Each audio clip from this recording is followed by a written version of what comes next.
This is Rock and Roll Grad School with your hosts, Professors Heidi Hedquist and Luke Poling.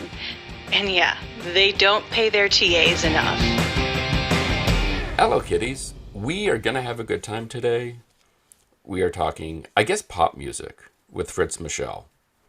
Yes, it's pop music. Fun, upbeat, lighthearted pop music. Maybe not lighthearted, all of it, but just, it puts you in a good headspace, even if it's a down headspace, if that makes sense. It does. Wouldn't you say that? That's fair. Like you Right? put on, I think so. I think you put on a big star record. You're not going to be skipping down the street with a happy tune in your step. Well, unless it's like out in the street. But like you put on 13, there's some melancholy hanging around the corners of that For guy. sure. For sure. And that's the best pop music. That's got that underbelly of sadness. True. So Hidden in a peppy tune. exactly. Every silver lining, it's got a As a touch of cloud. gray. Touch of gray. What is it? I don't know. I don't know. But it was a delightful conversation with Fritz. Anything else we need to talk about musically? I feel like I'm out of Probably. music fun facts. Unless there's something else I pulled up. Well, I'm sure there are so many, but So I'm very excited that we're going to be talking with Betty soon. I know I'm very excited about that. So having seen them perform, they're a ton of fun. And the best part about the interview, and it's something I feel like we should do more of on this show, is their person said, "Hey, is it possible to have more than one member of the group on? Because like they could perform something if you would like." Ooh, And just thinking back on all the folks we've talked to, how many of them have done the interview from their studio or recording room? I mean, Van Dyke Parks, we lucked out that he just, part of his conversation is, I have to play this for you. But well, a so few many other people people have done that. Yes. But I think we could really, we can and should push it more.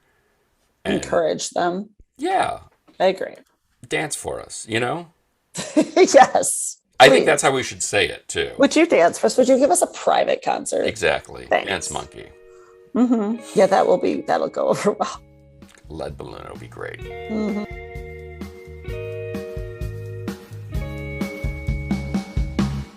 I shipwrecked, 'cause I never checked the weather on a red sky night. I couldn't see the signs as the blind lead the blind. How'd this come about? Was this something you've been working on for a bit, or was this all pandemic related? Well, I guess I would say, yeah, it's pandemic related. What isn't, right? Adjacent, yeah. Yeah. What exactly? What is pandemic related, right? What have you done that isn't Um, pandemic related? Over the yeah, past few I years? mean, That's going to be our question from now on. That's the way life goes, I Yeah. suppose. But I really did,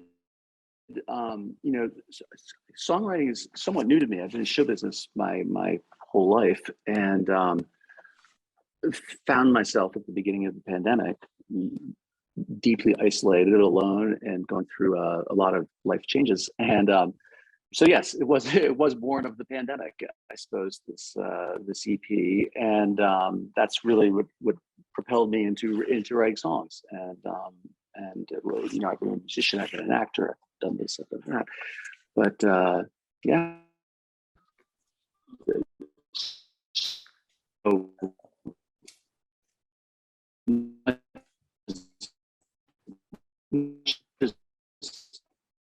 the track has affected it. Hello? What's Yep. sound? Oh, you're back. Yeah, there you go. You were Okay, We sorry. lost you for Yeah. a sec. Oh, you got my sound? Is my sound okay? this Now you now do. this is good. Yep. Yeah, you're Okay, back. great. All right, good. All right, thanks. So as a performer, I know, I've not to your level at all, but I've performed throughout my life. But Here we go. the thought of songwriting is terrifying to me, because I see from the other side how many details go into that. What was it, other than, just being isolated and going through everything, what was it that you've always been drawn to it but never done it? Or did you just go, I'm just going to try it and see what happens. That's interesting you said that. I actually thought to myself, why would I bother doing this? I've heard all these songs. There's plenty of good songs out there. Like, do I have something I really got to say? But my experience was that yes, in fact, I loved the details. I loved the structure. I kind of plunged myself into it, and it's a dark art for sure. But I think it's well worth immersing yourself in if you get into it, because it is it is a game of details, and like anything that we take up during this time that we've been, had a lot of introspection and self and time to be locked in our rooms, we've been able to pick out little pathways through there, and I think songwriting is one of those. So yes, it's terrifying, but it needed to be done by me anyway. It was worth setting out on that journey, I guess. You might comment on that. And how long into the process did you think to yourself, damn, this isn't bad, I gotta play this for somebody? Well, that's the big leap, right? Yeah, they all come together pretty well. Well, again, so I come from an acting background, so I've always been in filmmaking. So it's always been about putting on a show, getting all the pieces together, whether it's a play, a narrative, and you bring the colors in, you bring the instruments in, you bring the costumes in, you cast the characters, you put your voice out there. So I think it, in some ways, for me anyway, the process is somewhat simultaneous. Like I'm always bouncing ideas off of my friends, my producer, the people who I work with, to say, hey, you think this sounds good? Like I don't just walk in the room and say, hey, I got a briefcase full of songs here, let's record them. They develop over time. And so Go ahead. No, go ahead. So how long in the process did you start to reach that point of, let me start showing these to people? I was, I guess I'd written a couple of songs. I'd been playing in bands. I'd working in theater, and was taking a hiatus from that. Started playing in bands, and then was like, I kind of want to try my hand at songwriting, and I'd gotten a couple of numbers done, and then just like anything in show business, that you go knock on a few doors, and someone's going to say yes sometimes. A lot of people say no. Right.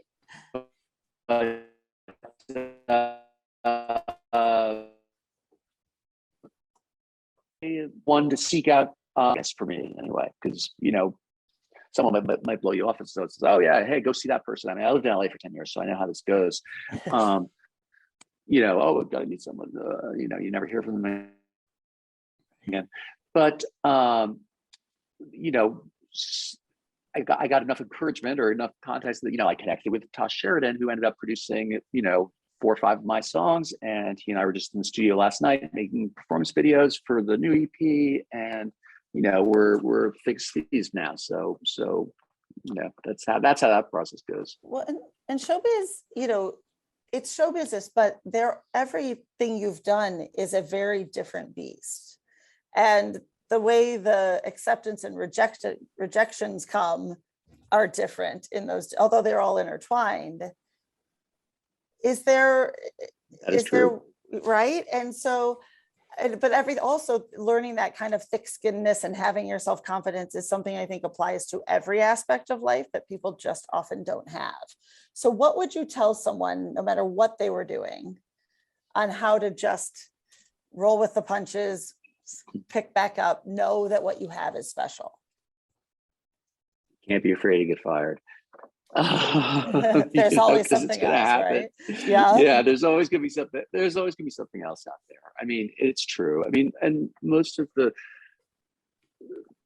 best things that have happened to me have come out of very difficult situations. I told someone a story. I was one of the first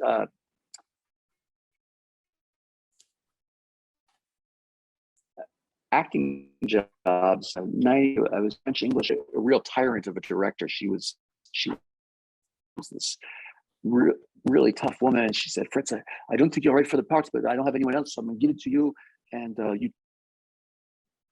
we'll see what happens." And so I spent a week doing this part. I can't get it, and guess what? She fired me a week into it. I was like, "Oh God, this is awful. This is a big professional job," and crushing. And turns out there was another actor, much older than me, who was much more right for the part, who became available. So it wasn't really about me. And then it turned out that they needed an understudy. So I got hired back as the understudy. I got to watch Simon Fortin, who was this Canadian actor who played the role, and understudy him. And I learned so much about acting from watching him do the part that I had been flailing at in the room. And that's the kind of thing that happens in this life if you choose it, and that you need to get prepared for, because these things will happen. You've got to learn how to go with it, like you said. Yeah. To that end, there's always the saying that filmmaking and every aspect of show business is a collaborative process.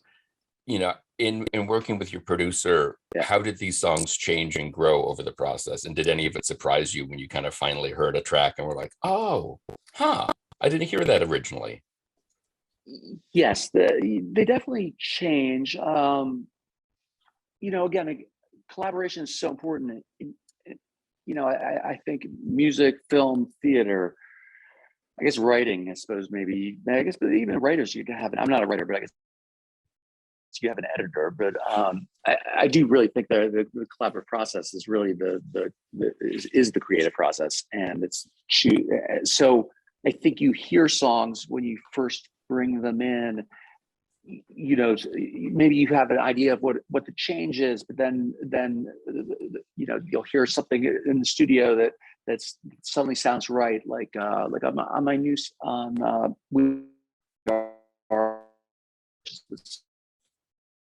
I just put out. There's something there that Jason that it's just amazing, and that to me was like, I was like, oh, that unlocks the song. And so I think your songs always surprise you. I think you always want to be surprised by the process. Last night I was performing, and you always want the material to feel as fresh as possible when you're doing it, so that it feels like an actual connection between the audience and yourself. So that's something I'm always looking for when I'm making music or performing. That's a tough skill to have too. It's not easy to do that, to keep something fresh. Yeah, but I think if you're, if you're, you can always find new avenues to make this work. I think I've never, I've been in plays for months and months and months at a time, and I've never once gotten bored. I've never bored once on stage. I mean, it's an amazing, it's a great privilege to be out performing for people, and you just keep that in your back of your mind. And then there's a little bit of stage fright. So, keeping it fresh is keeping it real is maybe scarier, or you don't want the set to fall down or something like that. True. Those are real concerns too. That actually happened to me one time I want to say it was in Wisconsin somewhere. I was in a touring production of a play called Cyrano de Bergerac, and we were going from town to town, setting up the set. And I was in my early 20s. We set up the set for the show. We're doing the show, and I remember out of the corner of my eye at the beginning seeing one of our set pieces starting to topple as we were going on. I was like, that's not good. And sure enough, boom, falls down on the stage. And but it happens. Did the show go on? Of course. show must go on, Heidi. Yeah. As it must. Yes. Just making sure Absolutely. everything's followed. Yeah, it did. The press release for this EP name checks Yeah. some pretty good folks. Bell and Sebastian, Mhm. Badfinger, Big Stars, and those Yeah. are just the Bs. Right. Yeah. Is that the sort of stuff that you were looking to? That kind of songcraft, that very intricate, style of writing that really just stays with you and tears you apart slowly with every listen? No, I think you're right on it. I think, like when I think just for the bees, Bell, Sebastian, I think they're incredible, like human vignettes. I'm all about storytelling. That's been my journey, and I think we all have stories to share, and I think the ability to, I think trying to share that is what you do as an artist, and hopefully the audience finds something that they can connect to in it, and then they put themselves in the story too. So the lyrics are ambiguous enough that both sides, as it were, can relate to what's going on, and that's where I think some of those, I think the people who've influenced me do that very well, and that's what I'm trying to do anyway. I'm really trying to play and write things that I would like to hear, I suppose. When I think about a song, I kind of think like, I'd like to write something that I'd like to hear. What are you listening to right now? What's your go-to at the moment?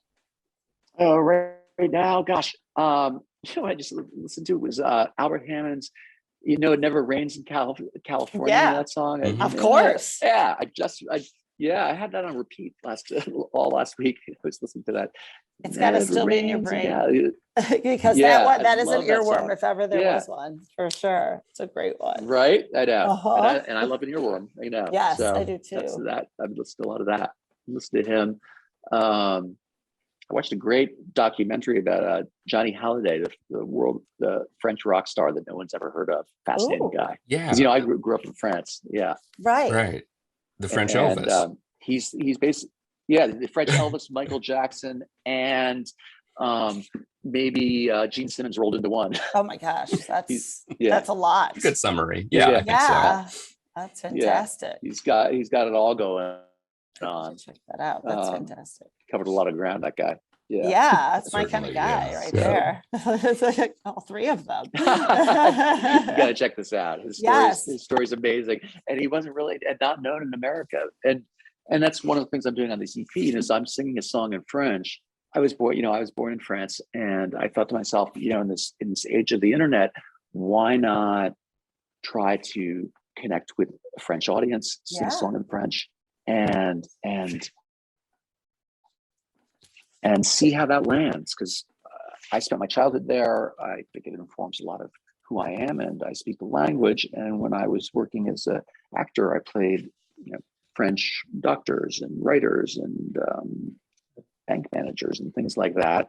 And I thought to myself, oh yes, and music, of course, is a certain style of performance as well. And I thought to myself, I thought I should incorporate that, and that's how I landed on Siffler sur la colline, which is a Jeu d'Assin cover, which is also immense. Perfect.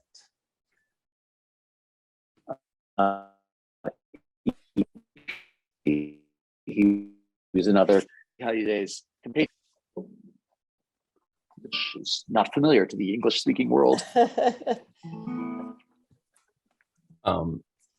That's excellent. Yeah, there's something about, I think, French songwriting, and I think it goes, to your Bell and Sebastian reference too, that you hear in there. Like there's just a certain sound and a feel to that is very unique to that part of Europe. I don't know if you heard the new Bell and Sebastian single is unbelievable. And Oh, really? No, I haven't heard it. It's called If They're Shooting at You. And the fact that the video is cut to footage of Ukraine makes it all the more heartbreaking, but the song itself is brilliant. Can't wait And to check that out. you want to talk about an earworm, it is wonderful. And it just sort of captures everything you love about that band. And I think too, you hear that in some of the Johnny Hallyday stuff and some of the other, French singer-songwriters too. There's just a certain vulnerability maybe that comes through in a way that doesn't always in American music. I think that's right. I think it's in American music we're very much in the country blues, folk tradition. That's the, and it's a different chord progression in a sense. The Mm-hmm. continental and Siffler sur la colline and Suddenly You Love Me, the two songs on my EP that are the Zai Zai Zai songs, are kind of like old. It's kind of a modernized European folk song, really. If you listen to them carefully, the Zai Zai Zai Zai song was done 14 different languages back in the I found a YouTube video in the I guess in the late 60s, early 70s. Malaysian, Hungarian, Russian, Ukrainian, Serbian, Romanian, German, Italian, French, Belgian. It's incredible. So, and I think that's something that American ears really aren't used to, although so I'm hoping that connects with some people in a interesting way, because yeah, we're all of the same planet. So why not share our music? That's true. So what's up next? You're working on another EP. You said you were just in the studio. You're going for a full-length LP. What are you doing? I am. I'm doing 5 songs with this one, and I've been steadily putting out songs for the last, kind of since I emerged from the pandemic. We could, and learning my way back to that, getting back to performing live, because my bands went on hiatus when the pandemic hit, and then and also since I'm a filmmaker, I've been making videos that go along with my songs. That's also been that's also next project is to keep for the Zai Zai Zai Zai songs. I'm doing some really interesting stuff with animation. Cool. The We Are What We Are video has the Wizard of Oz themes. So yeah, I'm in creative mode, as they say. Love it. Wonderful. Yeah. Trying Excellent. to stay there anyway. Yeah. Well, we're all trying to. It's just a question of whether or not we can. Exactly. So, Right. Yeah. Whoa, whoa, whoa, whoa. Oh, there's never been a woman who could treat me like you do, who could trample on my pride and play around as much as you. Well, you really shake my mind. For more information, you can follow Fritz Michel on Instagram, where he is at FritzTheCat9. You can also find all of his music and his new EP out June 17th on Spotify. You can check us out on all the various socials. Be sure to visit our website at rockandrollgradschool.com, and don't forget to leave us a review. Today's show is produced by myself and Heidi Hedquist. Our reluctant producers are John Sauvé and Sandy Stone. Our willing producers are Rachel Allen and Randy Jeanette. Our intern is Zach Jackson. This one's for Philippe. Thank you, good night, and may all your favorite bands stay together. In the arms of other guys, you must know my reputation comes to nothing in their eyes. So you take off in a hurry anytime it pleases you, and you only start to worry when I say I'm leaving you, leaving you. Suddenly you love me